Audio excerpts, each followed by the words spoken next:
At long last, cinema has peaked. After a mere 127 years of false starts, half measures, and woefully under-ambitious classics, we finally have the definitive War of the Worlds, a majestic saga in which extraterrestrials cross the void of space to devour humanity's greatest treasure, our data. The tripods don't vaporize cities for fun anymore. They crouch over data centers and pump them full of tiny robo-spiders that suck information like mosquitoes, sending the world into full data loss panic as Facebook faceplants into a 404 error message. Truly chilling if you've ever lost Wi-Fi. In the same breath, we're gifted a soaring ode to modern heroism. Father at a desktop, doom-zooming the end of the world while the plot shuffles in on tabs and toolbars. Self-driving Teslas glide past as if sponsored by Destiny, and salvation itself arrives courtesy of an airborne thumb drive. The future doesn't march on tripod legs, it shows up with free shipping. Before we bathe further in this epoch-defining masterpiece, a refresher. H.G. Wells' 1898 novel is the progenitor of alien invasion fiction, an icy first-person account of Martian tripods laying waste to Victorian England with heat rays and choking black smoke. Beneath the spectacle is a critique of imperialism and human hubris. We don't win, we survive by accident when the Martians succumb to earthly microbes. It's about fragility, not firepower, perspective, not product placement.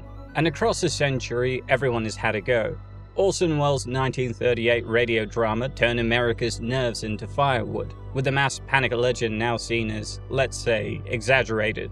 The 1953 Byron Haskin George Powell film translated Welles into Cold War Technicolor. Jeff Wayne's 1978 musical made Annihilation bizarrely catchy. Then Spielberg's 2005 version set the modern high watermark. Post 9/11 dread, dust and scream realism, and tripods that felt ancient and new at once. Which brings us resplendently to 2025's $65 million crowning jewel. A screen life epic where most of humanity's fate unfolds on tiles and toolbars, and where the director bravely invents the digital dolly zoom by just zooming in on a screen capture. Cinema. Because this triumph of cinema streams on Amazon Prime, it's only fitting that Amazon saves the day. In the film's most heroic beat, an Amazon driver keeps working through the apocalypse while a Prime Air drone delivers the magic USB that ends in interstellar genocide. Corporate synergy so potent it could power a small nation.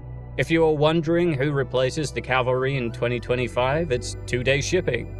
So yes, gather round. We're witnessing the greatest War of the Worlds of all time. One that misunderstands Wells so boldly it loops back around to anthropology. One that replaces cosmic dread with cloud outages, and one that dares to ask, what if the Martians were less Hadean warlords and more hungry Dropbox accounts? Buckle up, the greatest film ever made is buffering.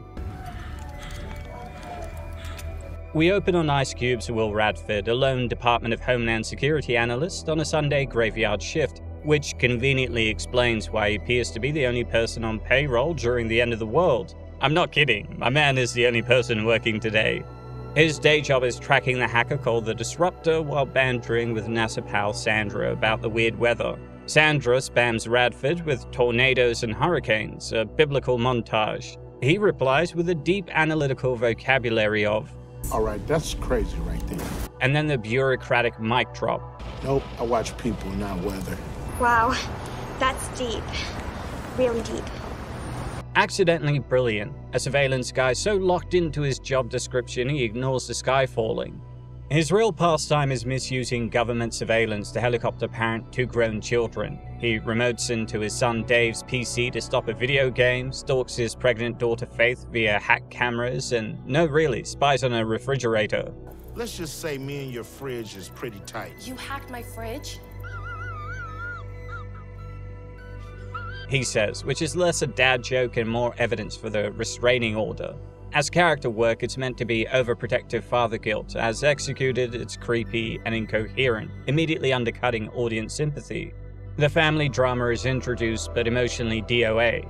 We're told Will is grieving the loss of his wife and trying to reconnect with his children, but we're shown him snooping, nagging, and snapping. The first meaningful father-daughter beat is parachuted into chaos and plays like a note from the studio. Add heart here. It doesn't help that Will's line of work explicitly includes peeking at what people order on Amazon, a detail that's both unintentionally funny and tells you exactly where the film's head is at thematically: surveillance theater, brand promotion, and the softest possible critique of either. Stylistically, we're in full screen life mode. Every frame is Will's monitor. In principle, that can be immersive. In practice, it's frustrating and reeks of a lack of creativity. The movie relentlessly pings us with Microsoft Team chimes and pops up windows as if Alien Invasion is just another Monday stand-up. The effect isn't tension, it's second-hand IT fatigue. Even the film's early catchphrase moment, Bang, that was easy. button, labeled only push, pressed 3 times in the first 12 minutes, screams placeholder gag left in by accident. The UI is noise, the sound design is notification spam, and the editing can't find rhythm inside a desktop. I can explain. Let me explain. The Disruptor, a supposed villain hacking into the government and live streaming his revelations about how our data is being mined, drops a thesis line. Our most precious resource on Earth is data. Which neatly illustrates how far the adaptation has wandered from Wells. The novel's early chapters are existential dread and observational realism. This film's early chapters are notifications and slogans. You feel the adaptation breaking. The camera never leaves the desktop, so the sense of scale never grows. The dialogue never rises above. Ooh. And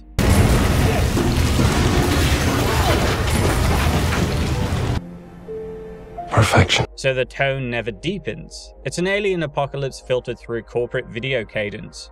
Will, who again is the only DHS agent working today, juggles many roles, from being information deliverer in meetings with the president, to spearheading a sting operation to find the Disruptor, and then going back to spying on his children, often in the same scene.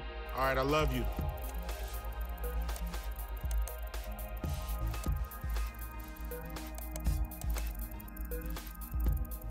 My man does not have his priorities straight.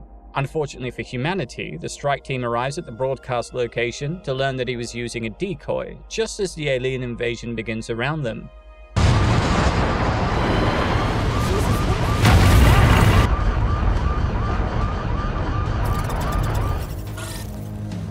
This is the coolest thing I have ever seen. The inciting incident lands with all the grace of a meteor, because it is one. Sandra rushes to a crash site and discovers the rocks are actually pods for tripodal war machines, which immediately start stomping and lasering anything that moves. Meanwhile, Will knocks out a perfunctory report to the president. And if this is happening worldwide, we'll need to sync up immediately to coordinate intel. Thanks for the insight, before pivoting back to his favorite pastime, micromanaging his kid's survival like a Twitch stream. The tonal mismatch between cosmic horror and bureaucratic busywork is whiplash-inducing. The movie never figures out whether Will is a protagonist or an omniscient spectator with admin privileges. Once the desktop dust settles, the movie pivots from aliens attacking to meetings about aliens attacking, and somehow gets dumber in the process. We cut between Will Radford's command chair and Washington's finest, Crystal, the Secretary of Defense who treats first contact like a minor scheduling hiccup. This is the Chiefs of Staff, all secure. Okay, we have DHS joining. He appears on 2 emergency zooms from the fairway, stogie lit, cart idling, vibe set to budget review. His other scenes are chauffeured sedan cutaways. It's so perfectly tone-deaf it almost plays a satire. Cigar, golf cart, end of the world, I'll circle back. Then comes the first "we've got this" beat. The world comes together to fight in this war of the worlds. Yes, that's a line from the movie. I see no other option to initiate this war of the worlds to save us all. Armies prepare for an offensive, tanks are rolled in and jets blast a couple of walkers, while Will celebrates like his favorite team scored a touchdown. Take your intergalactic asses back home! Back home! It's a classic invasion template feint. False hope before the hammer falls, but because the moment is just a face-in webcam cheering over compressed news clips, it lands as meme bait rather than catharsis. The acting direction appears to be say woo, hell yeah, into your laptop, and the film never asks any more from Ice Cube than variations on blank stare, glasses off, glasses on.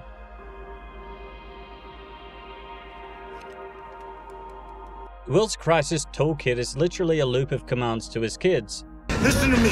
Get out of there, now! Dad! No, no, no!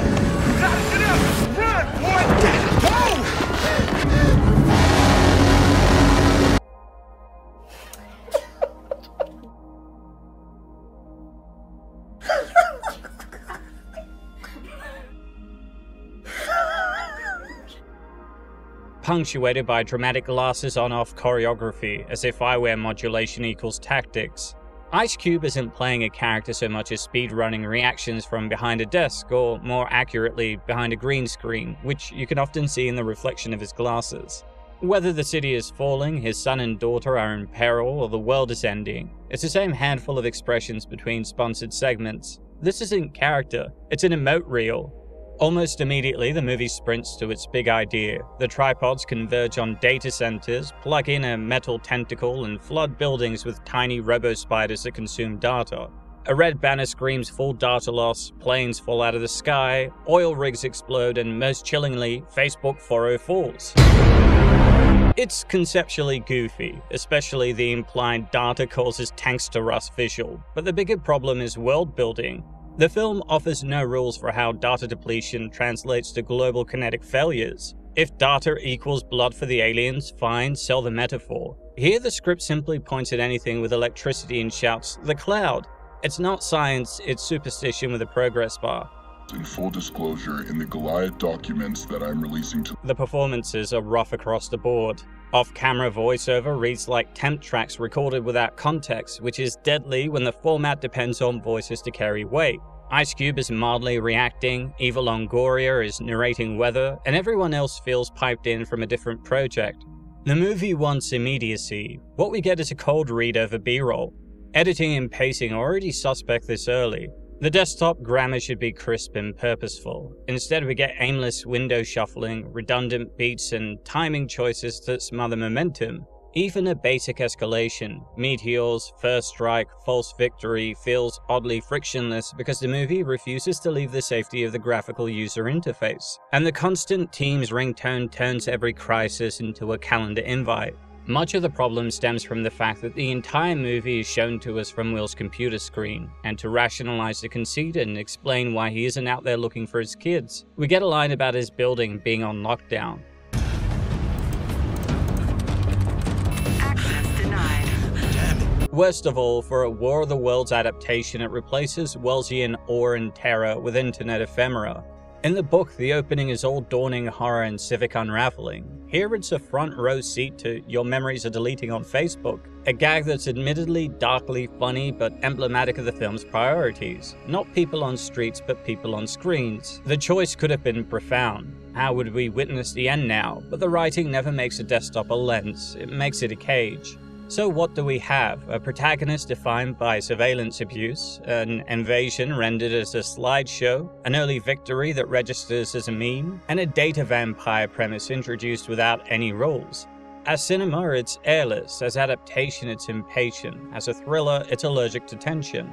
The only real suspense is whether the next window that pops up will be a tripod, a Teams call, or another button labeled push.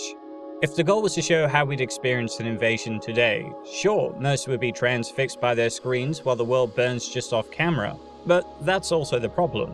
The format doesn't bring the apocalypse to us as viewers, it reduces it to a laggy stream with bad voiceover, flat line reads, and UX that would make a product manager cry. And because character, tone, and world rules are already wobbling, every ping and pop-up is distractingly funny. Not terror, not wonder, just... On the ground, Faith's subplot lurches from peril to parody. A helicopter essentially lands in her lap. She strolls away with a rebar rod in her thigh. Early heroism arrives as Will remote pilots a self-driving Tesla to shuttle his injured and very pregnant daughter away from danger. Look, I'm getting you out of there. Just hold tight. See that Tesla in front of you? I need you to get to it. Gotcha. Hurry up, baby. Come on, Faith. Hurry. A little faster, honey. I know it hurts. Hold tight. Brilliant! This is supposed to announce competence. Instead, it plays like an ad read. The film leans on brand-forward shortcuts rather than staging suspense, and the screen-within-screen staging robs the sequence of geography, continuity, and stakes. It's hard to feel danger when the camera is a cursor. This also happens to be the best time for Will to begin writing an email to his injured daughter about how parenting is hard and that he tried his best. This movie is brilliant.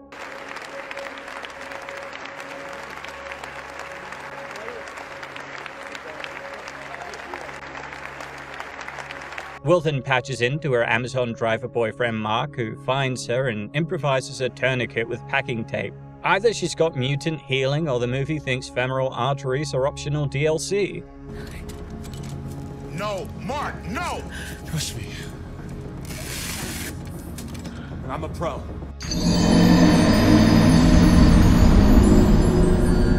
The Disruptor begins as a shadowy hacker threatening to expose Goliath, a top-secret surveillance network that lured the aliens to Earth, only for Will to CSI the voice and discover it's his son Dave. I did not see that coming! The reveal lands with all the electricity of a dead outlet, capped by Ice Cube staring into his webcam trying to remember his lines. Next, the script stops to explain why the aliens came here in the first place and accidentally lights itself on fire.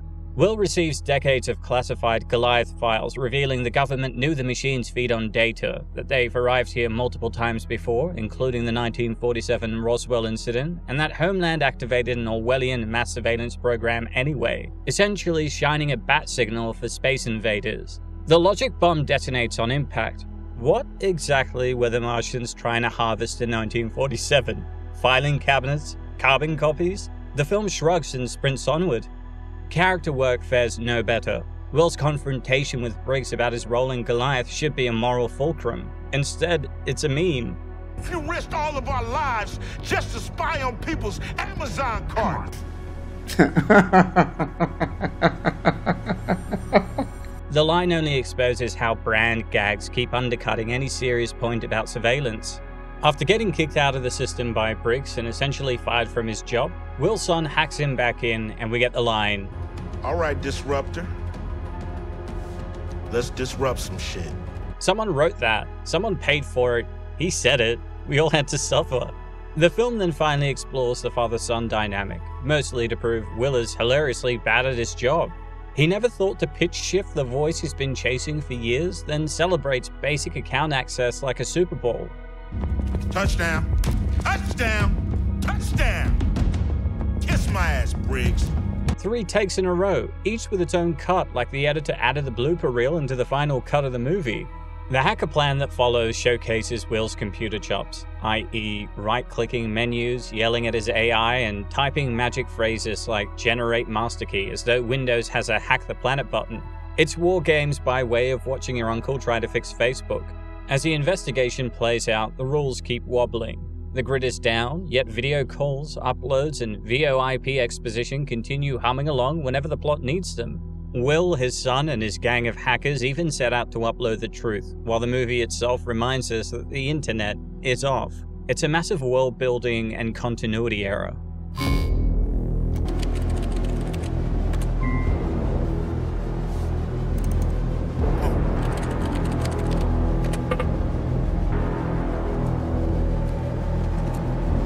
A few moments later.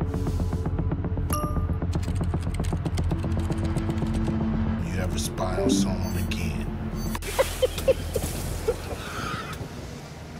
Editing choices amplify the absurdity. There's an inexplicable 15-minute time jump communicated by the desktop clock clicking from 156 to 211, right before Will posts a YouTube expose on Briggs and the government.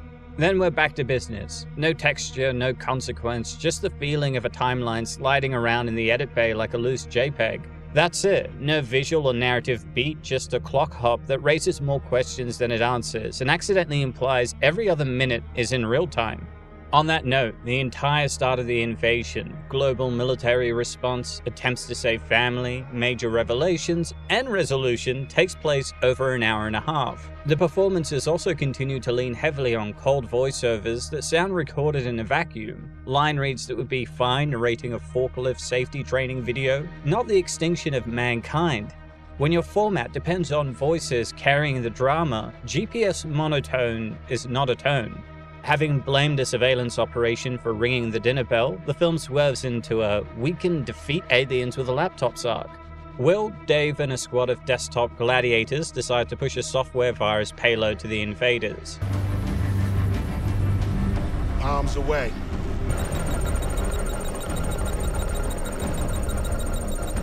For a glorious minute, the tripods stutter, the harvesters hiccup, and then the machines shrug, trace the attack, and wipe out most of the hacker crew.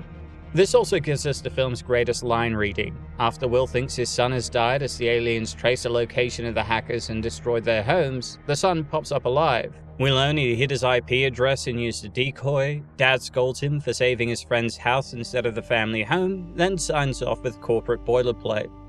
It's near our house. Dave, get out of there now! Dave, it's out of No!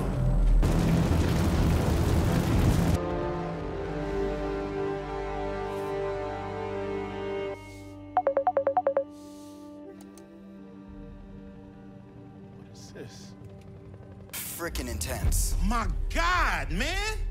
I thought you got hurt. This is crazy. Nah, I bounced my signal. I'm chilling at Brian's house. You had me worried to death, man. Why do you think you couldn't find Disruptor for a year? But they blew up my house. What?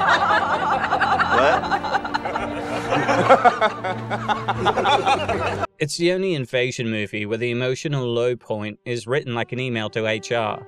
Midway through, the story should widen from desktop to destiny, society cracking and institutions failing. Instead, we get the world explained in pop-ups and drop-downs, then retroactively justified by a single sentence. They're a hybrid organism, biological and cyber. I mean, look, there's even DNA. DNA? Oh my God! Wow! That line exists to hand-wave any contradiction the script has already tripped over and tee up the later biocode solution, another idea introduced via webcam, not drama. Washington, realizing it can't outpatch the Martians, proposes something beautifully on brand: airstrike the problem. Because the Goliath super surveillance mainframe sits under DHS headquarters, the brass authorize a plan to bomb the building rather than let the aliens drink from the world's largest data hose. There's one hitch: Will can't actually leave. The DHS complex hardlocks itself the moment the invasion begins, turning our protagonist into a literal desk jockey. If salvation's coming, it has to be delivered to his window, like a very intense room service order. Cue to Dave, Faith, and Mark being added to Will and Sandra's chat to problem solve a solution. Dave spikes it with the evergreen TED Talk closer. DNA's a lot like computer code. The film takes that simile as a license to refactor biology like a Git repo. And to Faith, whose research on a therapy nicknamed Cannibal, designed to make malfunctioning cells devour themselves, becomes the family's new silver bullet. The plan: retarget Cannibal to the aliens' biosystems so their own hybrid tissues initiate a self-destruct. On paper, it's a cute mirror to Wells' micro payoff. On screen, it's a weekend hackathon against space invaders, complete with a flash drive build. Of course, none of that matters if they can't deliver the payload before the bombs level Will's bunker. This is where Mark, our Amazon courier, unveils a secret weapon with the solemnity of Q handing Bond a gadget: a prime air drone. Prime air. Prime air. Complete with an on-screen Amazon Prime Air watermark big enough to qualify for billing. The new mission is gloriously literal: ship the cure. But Mark can't use the air drone unless Will physically makes an order for a thumb drive on Amazon. I'm not joking, they plan to save the world by ordering a USB on Amazon with free shipping. Don't worry, I fly like a bird. I can soar like an eagle with this thing. Okay, Mark, I believe in you.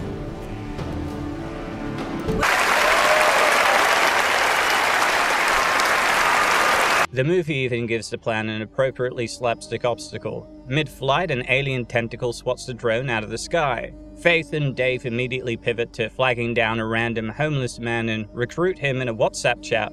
They open with a bribe: a year of free internet, which he rejects on privacy grounds, as one should during a government-caused data apocalypse. Then they paste a $1,000 Amazon gift card link and the man becomes Ethan Hunt. It's so boldly transactional. Also, who bought the card mid-invasion? The film is so weirdly selective about retail realism. What's striking about this whole stretch isn't just the product placement, it's how frictionless the science and logistics become the moment the script needs speed. The city's on a bombing countdown, yet everyone finds time for a drone demo, a side quest crash, and a gift card negotiation delivered in crisp chat bubbles. The film wants to echo Wells's small things topple giants with a biotech twist. Instead, it renders the miracle as checkout flow theater. Having spent an hour toggling between IT help desk and family Zoom, the film finally sprints for the finish line and face plants into a pile of half-baked ideas, shortcut science, and a victory lap that plays like a corporate all-hands. First, a miracle package actually arrives thanks to Dave hacking a military drone and shooting down tripods after Mark's prime air drone. Will then fights off alien tentacles while saying, "Move, bitch! Get out the way!" Say the line, Bart! Move, bitch! Get out the way!